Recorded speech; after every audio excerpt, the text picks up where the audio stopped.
Today, I'm going to show you how to build a super simple device called an electroscope. It's a cool way to see electric charges in action, kind of like bringing invisible forces to life.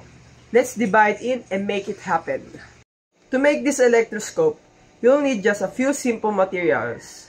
Here's what you will need: clear glass jar, cover for opening of the jar, electric tape, copper wire 14 gauge, straw, scissors, aluminum foil, balloon or plastic gum. Now, let's start building first. Take your copper wire and bend it into a shape like this. And it will act as the conductor, allowing electricity to travel through it. And I'm going to place on the end of the wire to the lid of jar, like this.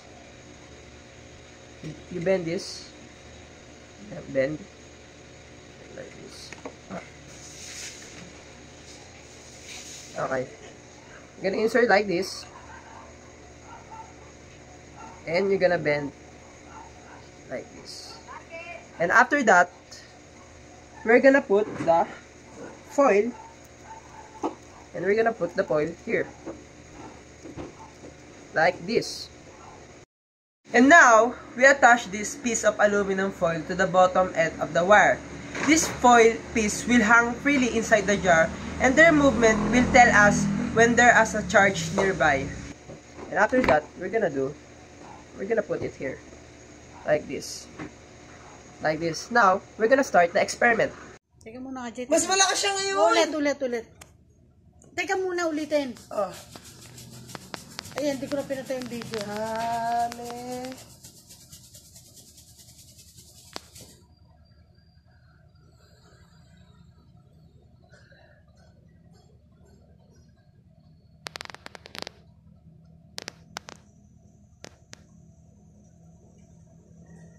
Pani!